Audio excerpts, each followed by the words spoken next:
Assalamualaikum warahmatullahi wabarakatuh. Bismillahirrahmanirrahim. Rabbi shrah li sadri wa yassir li amri wa hlul 'uqdatam min lisani. Orang itu cara berpikir nuruti nafsu, nah itu yang bahaya. Makanya Quran ngeritik ara'aita man ittakhadha ilahahu hawa. Orang yang cara berpikir itu nuruti hawa nafsu. Kalau zaman Nabi, zaman sahabat, zaman ulama, itu enggak seperti itu. Sehingga cara berpikir itu mudah. Makanya kata Nabi, absyiru ya ma'syaral muslimin, kata. Kamu harus senang ya ma'syaral muslimin. Allah sekarang buka pintu langit yang sebelumnya enggak pernah dibuka. Dan Allah yubahi bikum malaikata. Dan Allah membanggakan kamu kepada para malaikat. Kenapa?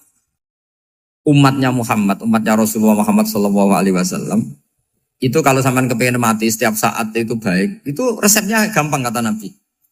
Addu faridotan wantadzoru ukhra. Jadi Allah memberitahu, ya Muhammad, umatmu ini luar biasa.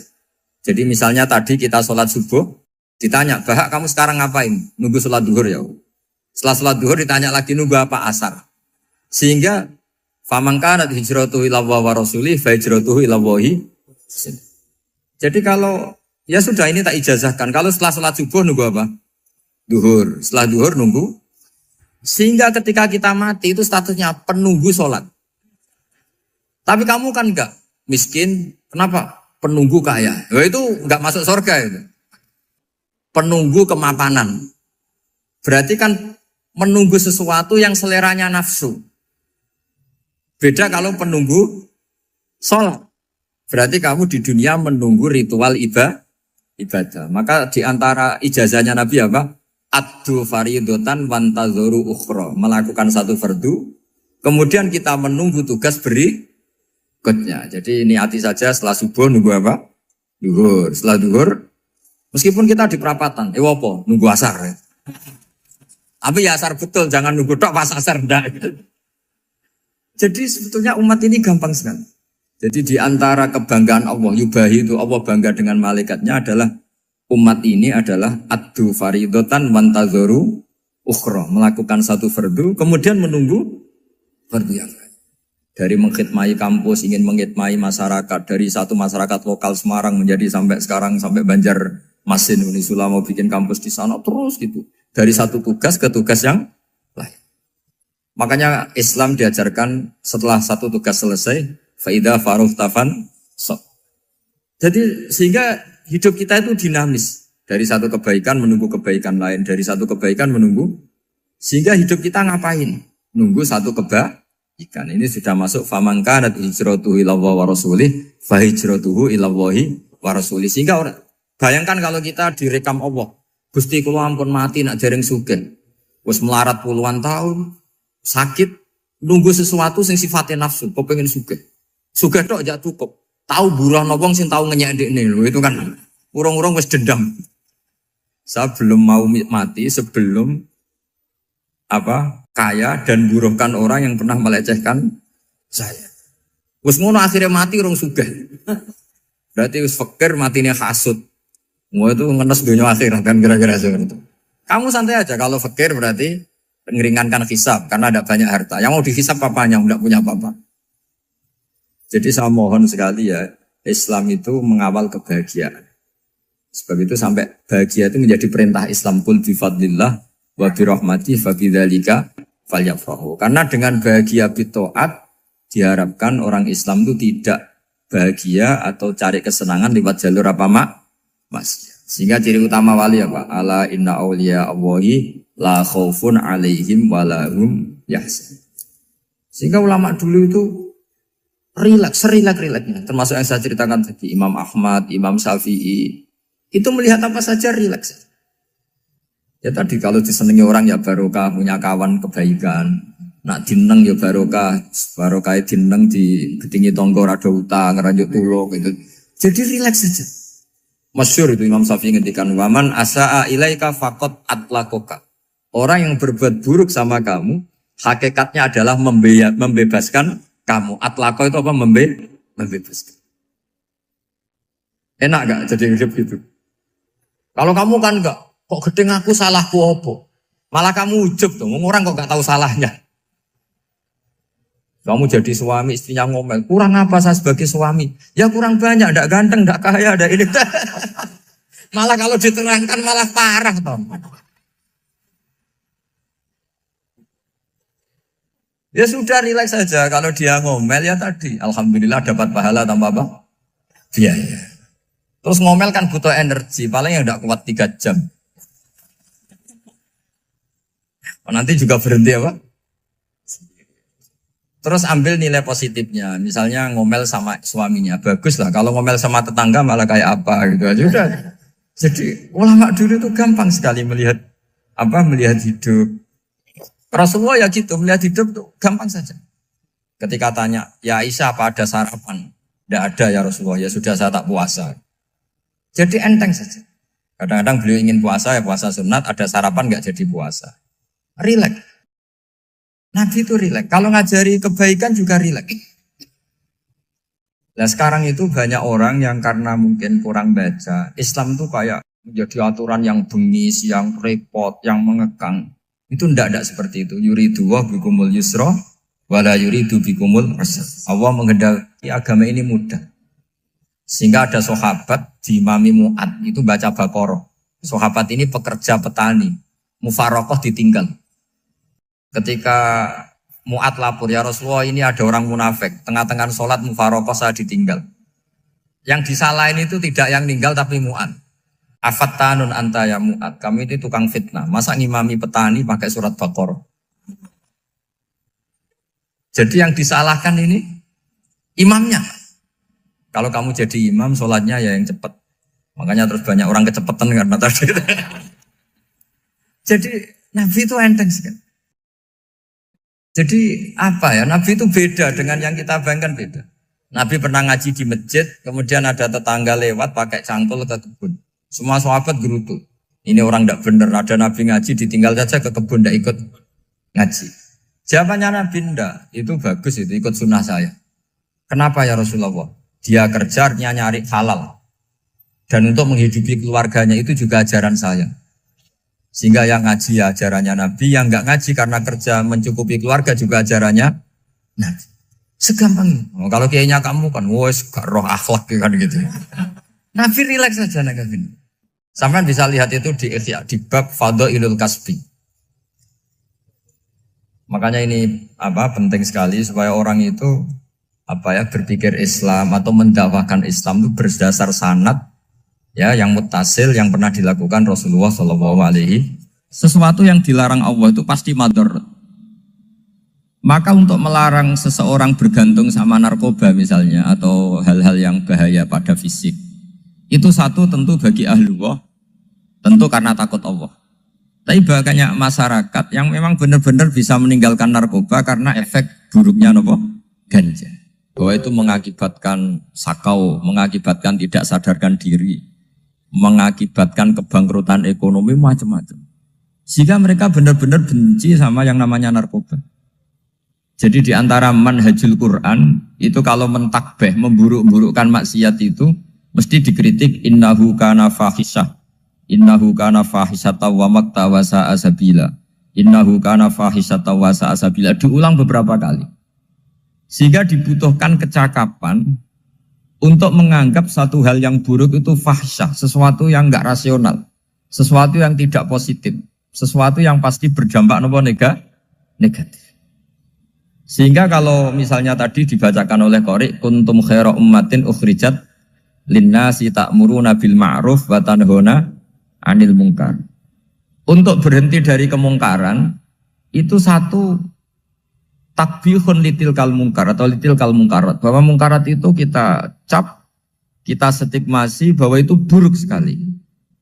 Seperti Nabi mengajarkan pemuda tadi, masa kamu suka ibu kamu digitukin lelaki lain, putri kamu, bule kamu, bude kamu, sehingga orang ini pikirannya termindset betapa buruknya zina. Sama seperti kita sukses memindset betapa buruknya narkoba, betapa buruknya bahan-bahan terlarang. Begitu juga seterusnya, terus pengkhianat dan sebagainya. Tapi problem manusia adalah Dia itu akan mencari kebahagiaan atau kesenangan sesaat. Maka caranya gimana? Keinginan senang lewat maksiat ini dilawan dengan nyaman dengan taat. Saya ulang lagi, nyaman dengan taat. Sehingga ulama dulu punya kalimatul munajat, artinya kalimat hubungan pribadi sama Allah yang menjadikan orang itu nyaman. Dan ini yang diajarkan kitab-kitab tasawuf.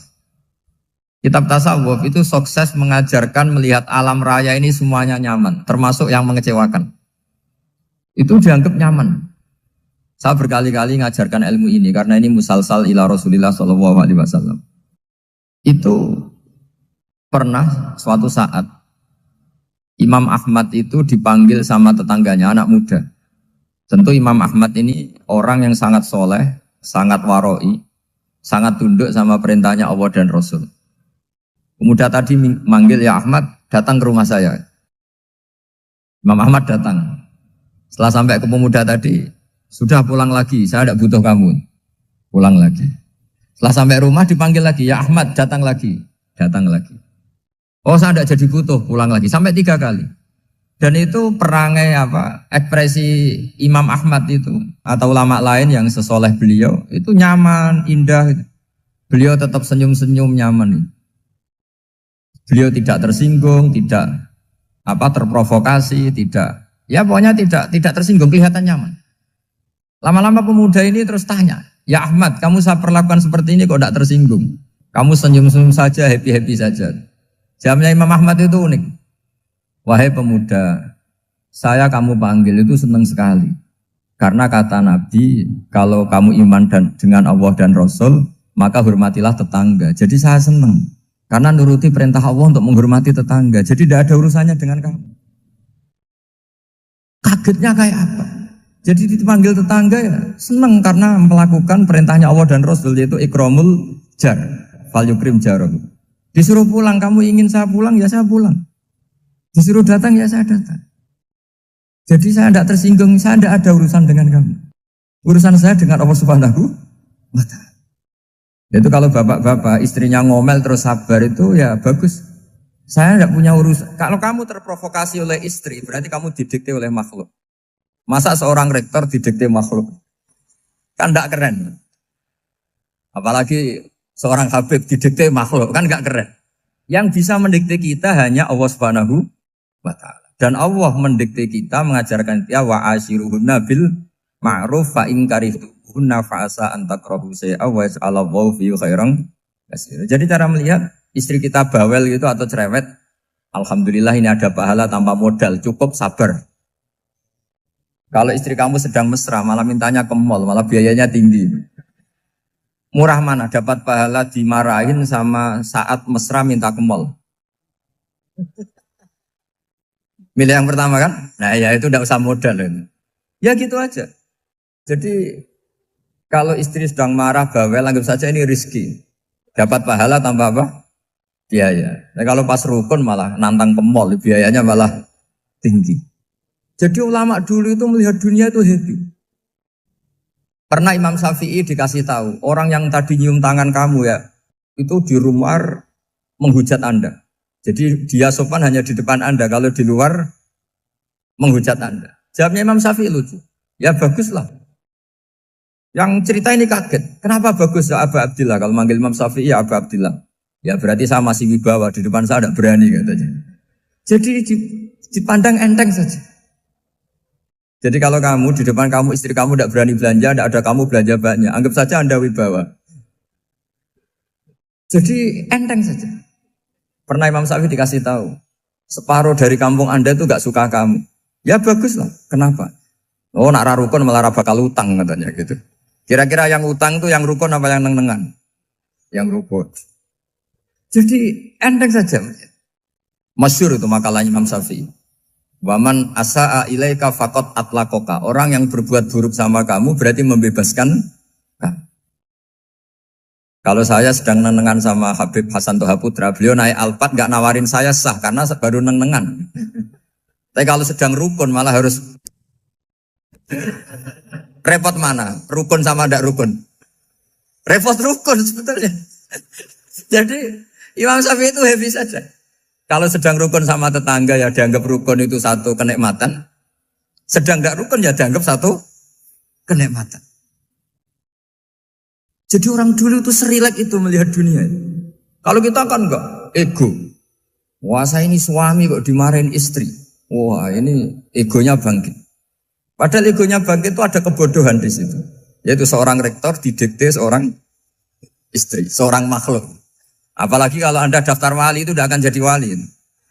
Ini wali kok tunduk sama makhluk. Karena didikte apa? Makhluk. Maka Imam Ahmad ketika tetangganya bully gitu ya santai saja, beliau happy. Ketika pemuda tadi eskal janggal, kenapa kamu gak tersinggung ya Ahmad? Memangnya saya harus tersinggung gimana? Kan tak panggil tidak jadi, tak panggil tidak jadi. Hei pemuda, saya ini tidak punya urusan dengan kamu. Saya nuruti kamu karena perintahnya. Saya senang melakukan perintah Allah, harus berbaik sama kamu.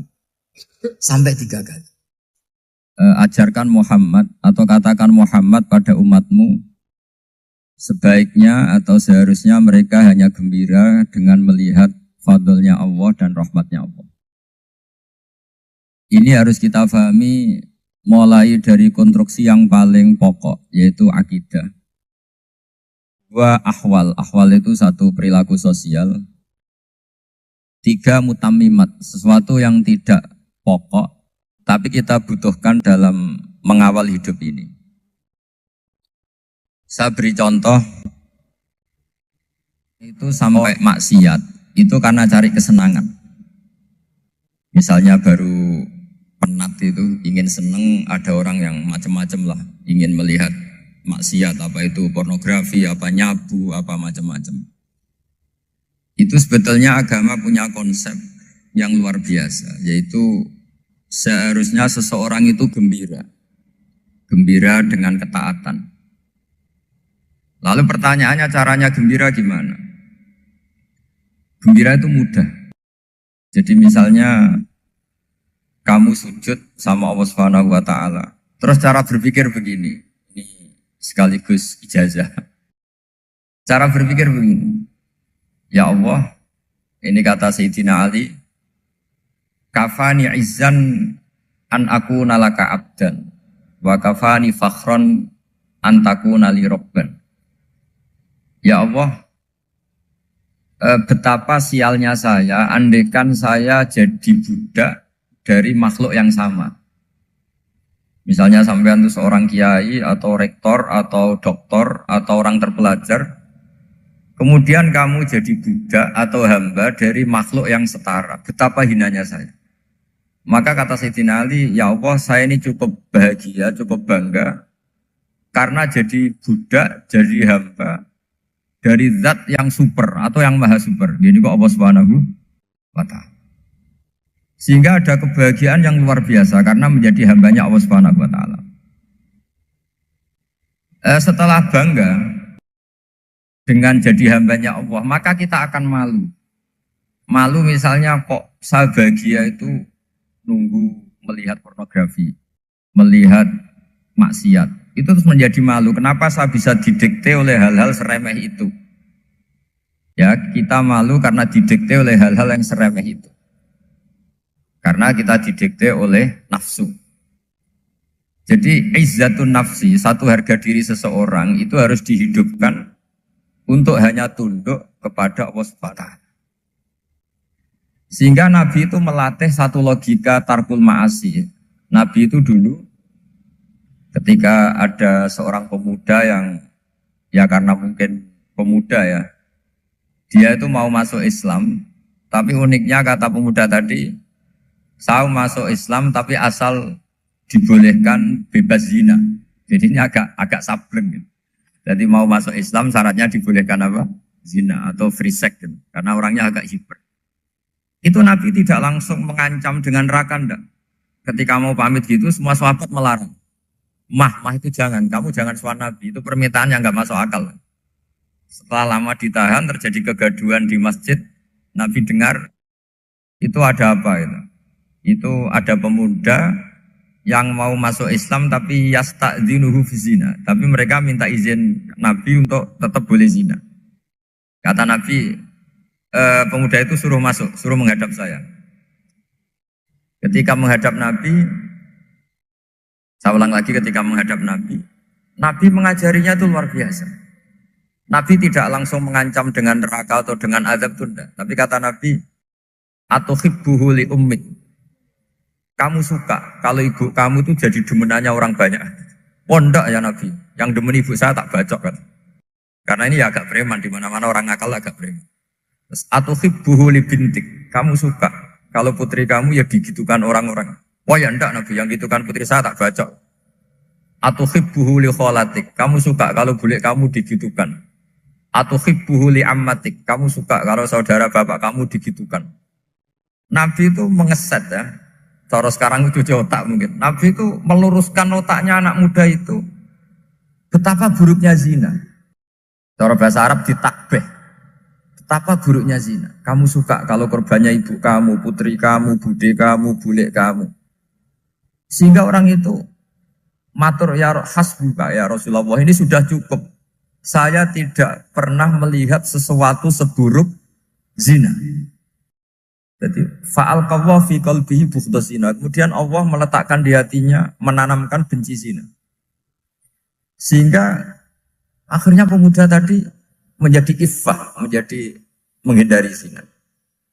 Artinya begini ya, ini mungkin yang lolos dari para kita sebagai dai, kita tidak belajar banyak tarbiyahnya Rasulullah Shallallahu Alaihi Wasallam. Jadi kalau kita benci maksiat, itu jangan hanya ditakhzir, ditakutkan neraka itu enggak. Jangan hanya itu. Tapi di logika. Jadi kalau kita menghindari maksiat, itu selain karena takut azab, itu ada logika. Ada rangkaian pikiran yang menjadikan kita anti satu perbuatan apa maksiat. Jadi misalnya gini ya, kira-kira ginilah kalau contoh gampang itu. Ada orang gitu ya, nyanyi dengan pakaian yang mungkin pornografi gitu.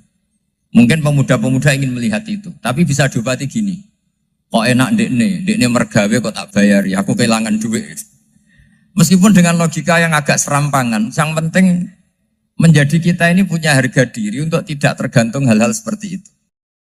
Sehingga Nabi itu cara menggambarkan tadi mulai atuhibbuhu li ummik. Kalau ibu kamu jadi demenannya orang lain. Pemuda tadi bilang yang demen ibu saya mau saya bunuh. Ditambah lagi atuhibbuhu li bintik. Bagaimana kalau korbannya putri kamu, bule kamu, bude kamu.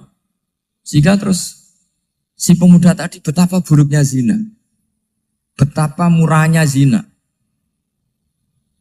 Akhirnya pemuda tadi al-qawwa fi qalbi bughdha zina. Terus kemudian pemuda tadi itu sangat membenci dengan apa? Berzina. Nah, pikiran-pikiran seperti ini harus kita tanamkan. Harus kita tanamkan supaya orang itu benci melakukan maksiat. Karena satu memang takut sukhtuwah, takut dibendu Allah atau dibenci Allah. Dua memang logika kita mengarahkan tidak maksiat. Saya beri contoh ya betapa pentingnya mindset ya, cara berpikir. Orang itu menjadi kikir itu karena nganggap hidup itu lama dan uang itu penting. Kalau zaman Nabi itu sederhana kalau melihat hidup. Pernah suatu saat Nabi itu punya jatah makan karena Nabi itu hidupnya juga pas-pasan. Jadi Nabi itu unik. Beliau di satu sisi kaya raya, bisa ngurmat Abu Hurairah, Ammar, Suhaib. Ashabu Sufa itu dirawat Nabi semua. Itu kan kaya, bisa merawat sekian orang. Tapi di sisi yang lain untuk pribadinya beliau miskin. Kadang nggak bisa makan hari itu. Tapi di saat yang sama bisa merawat Ahlus Sufa. Jadi keliru kalau orang hanya cerita Nabi itu miskin, untuk makan dirinya aja susah. Itu keliru. Kelirunya kalau tidak diteruskan, tapi Nabi mampu menghidupi Ahlus Sufa. Singkat cerita jatah makannya Nabi itu dikasihkan orang ketika Nabi tanya, ya Aisyah, makanan jatah saya di mana? Oh ya Rasulullah, tadi ada orang minta tak kasihkan, maka makanan itu habis. Apa kata Nabi? Kamu salah Aisyah. Yang kamu kasihkan itu justru yang masih. Ya yang kamu kasihkan itu justru yang masih. Sehingga Nabi menganggap, makanya Nabi terus ngendikan. Ya kalau mukhatabnya lelaki ya kira-kira begini. Wahallaka min malika illa ma akalta fa'afnaita walabista fa'ablaita. Terus tanya, watasoddaqta fa'abqaita, kata Nabi. Harta kamu ya kamu makan, kemudian ke WC, jadi kotoran, atau punya pakaian mewah nanti rusak. Wata sodakta fa'abukoita. Ada yang kamu sodakokan, yaitu yang abadi sampai akhir. Sehingga banyak pengusaha yang mencintai saya setelah tak ajari hadis itu, misalnya punya uang 1 miliar karena dia spekulan atau pedagang rawan bangkrut, disodakokan ke masjid 50 juta, yaitu yang abadi. Jadi kalau suatu saat bangkrut, dia masih punya uang 50 juta di akhirat. Jadi Nabi itu mengajari sedekah itu apa? Ya sedekah itu pengabadian uang. Kalau kita kan enggak, bilang sedekah itu nguras uang. Itu pikirannya setan, dan pikirannya orang Islam. Itu cara berpikir setan, bukan cara berpikir umat apa? Sehingga Sayyid Ali Zainal Abidin itu kalau ada orang minta, kemudian beliau ngasih, itu beliau bilang gini, marhaban biman hamala zati ilal akhirah. Matur nuwun nggih jenengan sing beto sangu kula nate. Jadi dianggap teller saja. Orang yang minta uang beliau itu dianggap tukang nyatet bank ini. Karena sudah ditabungkan. Ya sudah. Kalau kita kan enggak, wah pengemis tuh ganggu gini-gini. Kecuali pengemis profesi ya mungkin kita agak-agak enak. Karena zaman akhir tuh ada pengemis apa? Profesi. Jadi repot teman. Terus tak beri contoh lagi kebahagiaan ketika kita milih Islam moderat. Islam kita diajarkan guru-guru kita, utamanya oleh guru kita Mbah Maimun. Saya juga sering ketemu beberapa ulama dunia, termasuk Habib Umar. Saya juga ikut sowan ke sini pas beliau sama Habib ini Hasan Toha Putra di sini sama orang-orang moderat. Itu cara berpikir juga luar biasa indah. Beliau pernah cerita ya, beberapa ulama lah, banyak yang cerita itu. Saya pernah diceritani seorang alim ketika ada orang ekstremis itu mau ngebom di tempat maksiat. Kebetulan yang maksiat itu kebanyakan ya orang Islam. Karena di negara yang mayoritas Islam. Ditanya sama Syekh Sa'rawi. Syekh Sa'rawi itu mufassir top di mana? Mesir. Ini mau tak habisin karena mereka orang Islam kok maksiat terus. Terus ditanya sama Imam Sa'rawi. Laumatu ala khini ma'asihim aina masiruhum. Kalau mereka mati dalam keadaan maksiat, mereka kemana? Ya ilanar, mereka pasti masuk neraka.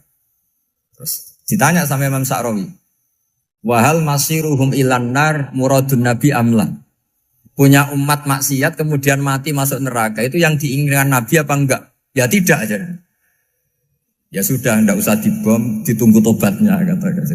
Karena kalau mati dalam keadaan itu ke neraka dan itu tidak yang diinginkan Rasulullah Sallallahu Alaihi Wasallam. Terus ekstremis ini menjadi tobat, tidak berpikir ekstremis Mas.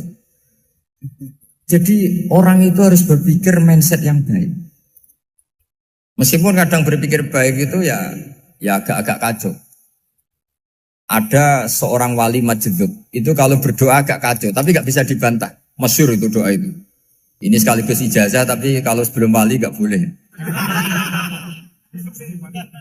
Itu datang ke makamnya Rasulullah SAW. Terus doanya itu begini.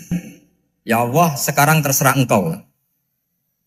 Ya Allah, sekarang terserah engkau. Jika saya kamu jadikan orang soleh, jika saya engkau jadikan orang soleh, maka surra habibuk, maka kekasihmu ini senang. Yang susah musuhmu yaitu setan. Tapi kalau engkau menjadikan saya orang fasik, maka yang susah kekasihmu, yang senang musuhmu. Jangan punya dua pilihan itu. Wah itu kan doa tapi kayak teror itu. Ya jadi berdoa di Raudhah. Wah itu pasti mandi itu karena agak-agak maksa Tuhan itu. Ya Allah, engkau punya dua pilihan. Jika saya jadi orang soleh, maka kekasihmu ini senang. Musuhmu yang susah yaitu setan. Tapi jika saya jadi orang fasik, maka musuhmu yang senang, kekasihmu yang susah. Mohon terserah jenengan, mau menyenangkan kekasihmu, apa menyenangkan musuhmu gitu. Kira-kira gimana? Kalau tertarik boleh doa itu dipraktekkan. Tapi kayaknya kalau copy paste itu gak keren, apa? Jadi dulu orang itu muamalah sama Allah dan Rasul itu rileks. Rileks itu nyaman karena ya tadi qul bi fadlillah wa bi rahmati fa bidzalika falyafrah. Sehingga Imam Izzuddin bin Abdissalam itu ngendikan innalladzina yarmunal muhsanatil ghafilat. Di antara kebaikannya ibu-ibu atau mbak-mbak ini harus berstatus ghafilat. Perempuan-perempuan pelupa. Ghafilat itu pelupa. pelupa dari kenikmatan maksiat sehingga mereka dengan taat.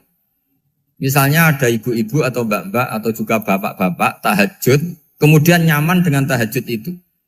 Kira-kira terbersit enggak ingin maksiat? Enggak kan, karena sudah nyaman dengan tahajud, dengan taat. Maka dibutuhkan kenyamanan dalam beribadah. Sebab itu ala bidzikrillahi tatmainnul qulub. Makanya saya termasuk kiai yang setiap ngaji itu happy, seneng. Karena ini untuk kampanye, seneng dengan ngaji, dengan taat itu sudah luar biasa. Kayak apa kalau mereka senengnya kalau nunggu melakukan maksiat. Jadi termasuk bentuk perlawanan kita terhadap maksiat adalah usahakan kamu tuh bahagia, seneng dengan taat. Istiqnas billah, mu'anasah billah, farah billah, itmi'nan tumaknina billah. Sehingga ini mencukupkan kita tidak berkebutuhan maksiat. Meskipun kita ya manusia, pasti suatu saat atau sudah pernah maksiat. Serasa diceritakan lah, ini gue mesti gitu. Lah orang-orang dulu itu orang yang sukses mengelola bahagia ma'allah wa billah walillah. Jika wali-wali dulu itu jadi wali itu tidak mesti karena ibadahnya banyak, itu enggak. Mereka orang yang ibadahnya itu biasa. Biasa-biasa sekali. Ulama-ulama dulu ibadahnya biasa sekali. Tapi qulubuhum ma'allah, hatinya itu ma'allah. Itu ada seorang wali, itu jadi wali, Umar bin Abdul Aziz, yang dikenal khamisul khulafa. Khamisul khulafa. Di luar khulafa Ar-Rasyidin 4, di antara yang soleh adalah siapa? Umar bin Abdul Aziz. Itu ketika mau meninggal, itu senangnya bukan main. Itu semuanya nangis, beliau senang. Terus tanya, kenapa kamu senang? Memangnya saya kalau mati itu kemana aja? Ila khairi madhubin ilah, ke zat terbaik. Dibang urip mbek kowe bulet atau mbek arhamur rahimin gitu. Yaitu Allah Subhanahu. Jalaluddin Ar-Rumi ketika mau meninggal itu muridnya nangis semua, beliau marah. Kamu harusnya pesta karena saya mau ketemu kekasih saya, malah kamu tangisi, goblok sekali kamu katanya. Jadi orang-orang dulu itu luar biasa. Karena tadi mereka tidak ingin ketemu Allah itu dianggap problem. Harus sesuatu yang membahagiakan. Makanya wali-wali itu kalau berdoa begini. Wa khairu ayyami yauman alqa kafih, dan jadikan hari terbaikku adalah hari ketika saya ketemu engkau ya. Pernah dengar doa itu? Wa khairu ayyami yauman alqa kafih, dan hari terbaikku adalah hari saat ketemu engkau. Nah, kan enggak, sampai matiku wedi. Saya tidak tahu wedi dosa apa wedi Israel apa wedi malaikat siapa? Mungkar nakir. Sebenarnya tidak perlu seperti itu. Karena cara pandang Nabi itu ini bisa dipraktekkan. Kalau kamu orang baik, mati artinya apa? Ya baik. Karena husnul khotimah. Kalau kamu orang yang buruk, itu kata Nabi, anggap saja mati itu akhir dari keburukan kamu. Nah, aku urip terus, malah maksiat terus. Maka Nabi itu kalau ngajari kita berdoa gini, Allah maj'alil hayata ziyadatan li fi kulli khairin wal mauta rohatan li min kulli syarri. Ya Allah, kalau saya hidup, ya anggap saja ziyadah fi kulli khairin, berpotensi nambahi kebaikan. Kalau saya mati, anggap saja ini akhir dari segala keburukan. Maka saya berkali-kali, banyak tradisi ulama-ulama NU, ulama-ulama pesantren, ya ada hanya NU, pokoknya ulama-ulama alim. Itu kalau ada orang mati, orang nakal gitu mati, ini saya gitu. Itu hadirin mesti gak terima. Wapi enang itu wong wakal. Tapi dipaksa sama kiainya, saya gitu. Lama-lama dipaksa. Saya gitu. Padahal ning atine kiai wis ra iso maksiat meneh, wis saya gitu.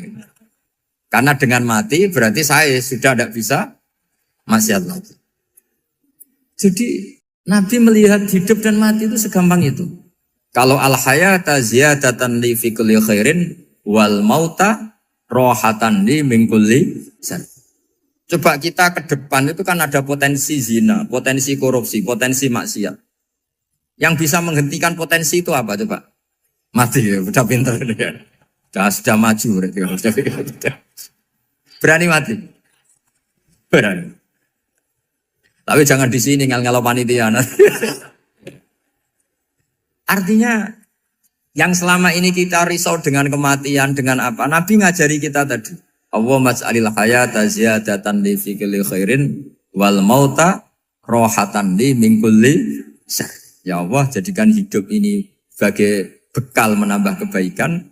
Dan suatu saat kalau saya mati, semoga itu akhir dari segala keburukan. Jadi artinya Nabi itu ngajari kita itu positif terus. Sama seperti ulamanya tadi. Nak lagi rukun mbek tonggo ya sanggep ae kanca keapian. Nak nenengan ben ra utang ngoten. Dadi pokoknya penak terus itu loh. Nak bojo lagi ngamuk alhamdulillah gak ngajak blonjo. Nak pas rukun ya alhamdulillah kok lagi rukun. Jadi gampang semua.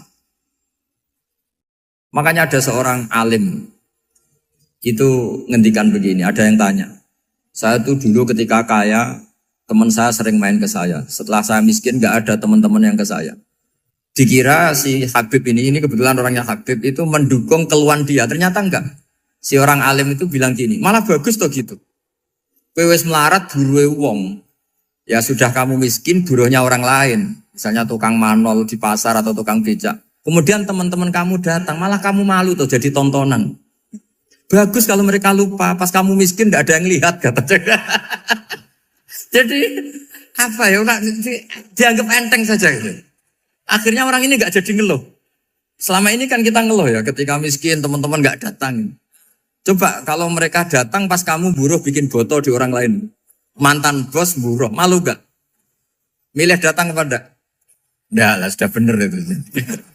Jadi ulama dulu itu makanya sering baca biar tahu solusi hidup. Jadi ulama dulu itu gampang sekali melihat kehidupan itu.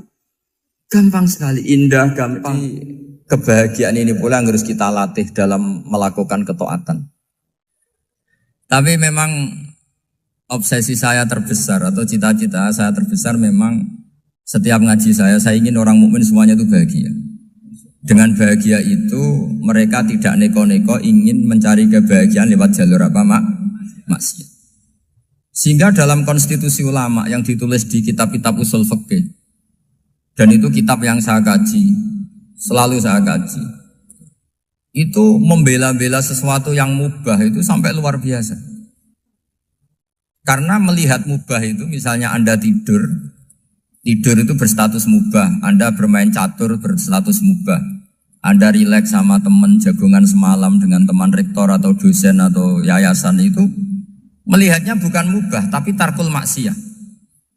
Misalnya saya semalaman asik musamarah itu jagongan malam sama Habib Toha Al-Munawwar. Itu awang hitungnya bukan, wah ini jagongan ngalor ngidul tidak penting tuh enggak. Malam itu bahak tidak ke dugem, tidak ke tempat maksiat. Sehingga ada ulama yang mengatakan mubah itu enggak ada. Saya ulang lagi, mubah itu enggak ada. Kan umumnya ulama bagikan wajib, ya kan, haram itu. Terus diantaranya mubah, sunat, makruh. Ada ulama yang mengatakan mubah itu enggak ada. Kenapa? Logikanya begini, itsma min mubahin illa wa yatahaqqaqu bihi tarku haramimma. Karena ada mubah yang Anda lakukan kecuali saat itu pasti ditinggalkannya sebuah keharaman. Misalnya Anda sedang jagungan sama istri di luar, di rumah, asik di rumah semalaman. Mungkin bahas hal-hal yang ringan. Mungkin melihat sinetron atau apa yang ringan. Tapi di situ terjadi Anda meninggalkan ke tempat-tempat maksiat. Sekarang ninggal maksiat itu wajib apa mubah? Wajib. Padahal Anda sedang melakukanmu. Nah itu dicatat oleh Allah itu tarkul haram, meninggalkan keharam. Jika masyhur dalam cerita wali-wali itu, Abu Yazid yang seperti itu ibadahnya pernah tanya, ya Allah lalu yang makomnya orang seperti saya siapa? Karena beliau semalaman ibadah terus. Sama Allah dijawab, ya yang tidur di pinggir kamu itu. Abu Yazid, loh kok bisa ya Allah? Dia kan tidur terus. Ya kan dia tidur berarti meninggalkan keharaman. Ngomong sing potongan tukang maksiat itu apik turu apik melek kira-kira. Apik turu. Timbang sama nak melek pola wis turu ae kira-kira gitu. Jadi enggak usah dipaksa tahajud, dipaksa qiyamul lail itu. Iya kalau qiyamul lail. Kalau dapat informasi, ke sini ikut saya terus katut kan repot. Jadi perlawanan terhadap maksiat itu sebetulnya gampang dalam Islam karena tadi nggak ada sesuatu yang mubah kecuali saat dilakukan berakibat meninggalkan keharaman. Mudah sekali. Jika banyak orang jadi wali itu karena melakukan mubah. Itu ada orang jadi wali itu karena sering makan. Ya makan-makan biasa itu. Karena ketika makan, ya Allah, betapa doifnya saya. Katanya saya presiden, katanya saya rektor, saya kiai. Ternyata kalau nggak makan tuh lemes. Apa hebatnya makhluk yang bergantung makhluk yang lain, yaitu makanan. Nah karena seperti itu terus dia al-laja ilallah, terus dia sungkeman ning Allah. Betapa lemahnya saya.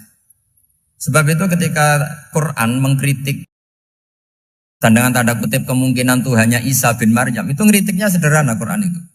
Mal masih ibnu Maryam illa rasul qad khalas min qablihir rusul wa ummuhu siddiqah kana yaqulanit ta'am. Isa itu tidak Tuhan, wong dia makan. Kamu kebayang enggak misalnya punya Tuhan, wah tadi Tuhan mampir ke rumah saya, dia lemes. Setelah tak kasih makan sehat lagi gitu. Itu kan enggak kebayang. Tapi Tuhan marung di rumah saya, lemes tak gratisin, kayaknya enggak punya uang gitu. Setelah makan, wah gairah lagi. Kebayang enggak punya Tuhan seperti itu. Sehingga Quran kalau gojlok sederhana, karena yakulanit tuh. Sehingga wali-wali itu kalau makan itu sadar lemahnya dirinya, betapa dirinya tergantung makanan. Sesuatu yang tergantung itu artinya tidak hebat, tidak Tuhan. Jadi untuk menjadi wali, untuk menjadi dapat ridhonya Allah itu sebenarnya sederhana. Termasuk ada cara jadi wali yang agak kacau, tapi ini ya benar, asal niatnya benar. Misalnya Unisula besar, ya kurang besar lagi. Kita sudah punya uang, kurang banyak uang lagi. Itu Nabi Ayub, itu kan seorang nabi. Pernah diuji Allah, ini ada di Sahih Bukhari. Nanti kamu tanya, hadisnya Sahih enggak? Ini ada di Sahih Bukhari. Kadang orang kota itu aneh, enggak ahli hadis tapi tanya, Sahih enggak? Padahal andekan dibodohi Sahih, ya ngandel saja. Jadi kadang ya aneh. Oh enggak tahu kok tanya itu. Itu Nabi Ayub itu sudah kaya, pas itu sudah kaya. Bukan cerita yang masih miskin, memang sudah kaya. Beliau di kamar dihinggapin satu belalang dari emas. Setelah belalang itu dikejar, ternyata yang jenis itu banyak, semuanya dari emas. Ngambil sana sini, ini yang kesak ini dipenuhin, saku ini dipenuhin, sampai banyak. Sama Allah digojlok. Kamu itu Nabi saya, kenapa kamu mengumpulkan harta sebanyak itu? Kamu itu Nabi saya kok rakus? Jawabannya Nabi, ya Allah, siapa yang bisa kenyang dari rahmatmu? Ya, jadi kalau kamu punya uang 1 miliar, kok ingin 1 miliar 100, ingin 1 miliar 200, itu cara ngitung bukan uang. Ya Allah, siapa yang bisa kenyang dari rahmatmu? Karena rahmat Allah tidak terbatas, sudah Gusti tenang saja. Meskipun saya gini, rahmat Anda tidak akan habis. Sehingga waroi ada ilmunya, tomak juga ada ilmunya. Termasuk rakus itu juga ada ilmunya. Misalnya begini, ini contoh rakus yang ada ilmunya begini. Ini saya beri contoh. Mungkin yang boleh niru orang-orang soleh, kalau nggak soleh jangan. Imam Syafi'i ini cerita nyata. Imam Syafi'i itu dulu ketika ngaji masih muda itu nggak suka sama guru yang kaya. Kebetulan dia punya guru miskin terus. Namanya Sufyan As-Tsauri, itu miskinnya Masya Allah. Sufyan bin Uyainah juga miskin. Jadi dia miskin, punya guru miskin terus. Sehingga idolanya ya sama guru-guru yang miskin. Suatu saat guru-guru ini menyarankan dia ngaji Imam Malik. Imam Malik itu kaya raya. Itu babutnya Imam Malik, kalau diinjek, itu mata kakinya tidak kelihatan, saking halusnya. Kalah, Indonesia lah kalah. Imam Malik itu gaya. Kalau ngaji di kursi tinggi, terus pakai bukhur itu, pakai jubah Arab yang mahal. Pokoknya mewah kali Imam Malik. Terus dia mulai, ini kiai kok kaya. Kemudian setelah beliau alim, tanya, saya harus ngaji siapa setelah ilmu jenengan habis kira-kira gitu. Kata Imam Malik, sudah, kamu tidak usah perlu ngaji saya, kamu sudah alim alama. Terus Imam Malik datang ke Baki. Zaman itu Baki itu semacam kayak rentalan ya, semacam Grab lah kalau dulu. Mana kafilah yang mau ke Irak? Ya sudah terus, oh kita mau ke Irak. Ini antar ke Muhammad bin Hasan As-Syaibani. Itu dibiayai sama Imam Malik. Grabnya ya dibayarin, itu kafilahnya itu ya dibayarin. Imam Syafi'i disangoni surrotan min dhahabin. Jadi satu kepes uang dikasihkan. Itu pernah tak hitung semurah-murahnya itu sekitar 60 juta. Imam Syafi'i mulai mikir, Kiai yang saya kritik lomo, sing kiai miskin tak puji, gak pernah ngamal kan, tentu orang miskin. Setelah datang ke Muhammad bin Hasan Asy'ibani, beliau itu pakar usul fikih, muridnya Abu Hanifah. Beliau al-usuli, pakar usul fikih. Itu Muhammad bin Hasan Asy'ibani itu kalau ngitung emas, itu di ruang tamu. Uangnya miliaran, emasnya banyak. Dari kota ini dipindah ke kota ini, emas kalau ngitung di ruang tamu. Bukan di kamar, di ruang tamu. Imam Syafi'i tambah kaget. Imam Malik kayak gitu sudah saya soal, malah ini kaya raya. Setelah Imam Syafi'i kelihatan kaget, digojlok sama Muhammad bin Hasan Asy'ibani karena beliau senior. Ata'jabu min hadza, kamu aneh melihat ini? Iya. Kenapa? Ulama kok kaya raya. Terus kata Muhammad bin Hasan, ya sudah, uang ini tak kasihkan orang-orang fasik, binti gue demenan, gue nyabu, gue macam-macam. Oh jangan, nanti dipakai maksiat. Pun jenengan mawon sing sugih. Semenjak itu Imam Syafi'i rubah mindset. Jadi kalau kampus ini ingin akreditasi A, ingin mulia, ingin apa, kamu ridho kalau yang punya prestasi seperti itu adalah orang-orang fasik. Ridho enggak? Enggak kan? Maka didoakan ini. Nah itu namanya berpikir secara usuli. Kamu jangan hanya nuruti karena berpikir waroi terus kamu benci kekayaan. Tidak bisa seperti itu. Karena pangkat dan kekayaan ketika dikelola secara kesolehan maka akan menjadi energi positif yang luar biasa. Semenjak itu Muhammad bin Hasan Asy'ibani berhasil mendidik Imam Syafi'i. Sampai akhirnya keterusan Imam Syafi'i berpendapat kalau orang Islam bisa bikin rumah tingkat kok punya rumah reot itu haram. Akhirnya keterusan. Kalau bisa jadi bupati kok jadi ketua RT juga haram. Karena al-Islam ya'lu wala yu'la alaih. Islam itu luhur bukan bisa diluhurin. Sehingga rata-rata orang Syafi'iyah termasuk kiai-kiai Indonesia itu rata-rata ya agak-agak politikus. Ya agak-agak kedonyan, mungkin sebagian kedonyan tenan gitu. Karena gak ridho gitu loh. Kalau kesempatan itu dikuasai orang fasik kemudian menjadi kekuatan maksi. Coba kalau bupati itu orang yang fasik. Kemudian programnya supaya rakyat seneng semalaman dangdutan yang purno misalnya. Supaya rakyat seneng dibolehkan dugem, dibolehkan judi. Tapi kalau yang jabat orang soleh kan ada beberapa perda yang menolak penyakit apa? Masyarakat. Jadi kamu jangan melihat bahwa kepangkatan ini hanya sebagai alat korupsi, alat otoriter, enggak. Asal kena orang soleh, maka ini menjadi energi kesolehan atau energi positif. Sebab itu ketika Allah muji para nabi yang soleh, diantaranya disifati apa? Faqad ataina ala Ibrahim al-kitab wal hikmata, terus ayat wa atainahum mulkan azim. Dan Nabi Ibrahim dan keluarganya tak kasih kerajaan yang besar. Nah sekarang masih banyak orang yang cara pandang ngapain bikin unisula yang megah, ngapain berambisi punya akreditasi A dan sebagainya. Menyoal seperti itu salah secara usul fikih. Karena secara usul fikih kesempatan yang baik tentu harus diperjuangkan oleh orang-orang yang soleh. Karena ini supaya jadi otoritas yang positif. Itu dulu ada latihannya. Jadi orang dulu itu gampang sekali ketika milih miskin ditanya, kenapa miskin? Saya ingin hisab saya ringan. Tapi ketika mereka kaya yang soleh, supaya harta ini tidak dipakai orang yang nanti dipakai maksiat. Kita misalnya orang soleh mau pangkat, karena kita ada ridho, kepangkatan itu dipegang orang maksiat, kemudian menjadi energi maksiat. Begitu juga seterusnya. Maka ulama dulu itu rileks. Sampai Nawawi Al-Bantani itu nanti bisa dicek di tafsir. Qul hal yastawil ladzina ya'lamuna wal ladzina la ya'lamun. Beliau muji-muji ulama. Kemudian ada seorang yang agak hasut mungkin. Tanya begini. Hebatnya ulama itu begini-begini. Terus ditanya, tapi kenapa kita sering melihat ulama ngantri proposal di rumahnya bupati kan? Sementara bupati nggak pernah datang ke ulama ngaji ihya. Jawabannya Imam Nawawi itu unik. Ya karena ulama itu tahu gunanya uang, sehingga nyari uang untuk pondok, untuk masjid. Sementara bupatinya tidak tahu gunanya ilmu, maka tidak pernah ngaji. Jadi ya ringan saja. Jadi ya sudah seperti itu.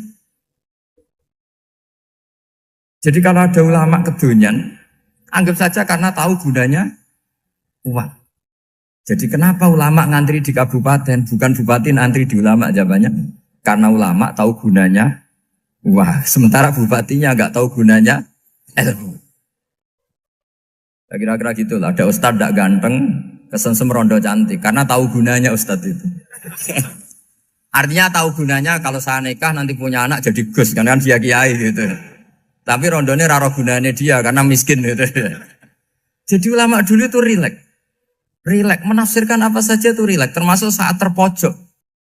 Itu rileks. Karena semuanya dianalisis pakai ilmu. Sehingga ciri utama wali itu apa? Ala inna awliya Allahi la khaufun alaihim walahum yahzanun. Enggak ada rasa takut, enggak ada rasa gampang. Karena melihat sesuatu itu gampang saja. Saya ulang lagi, melihat sesuatu itu gampang saja, ringan. Oke, semoga barokah. Assalamualaikum warahmatullahi wabarakatuh.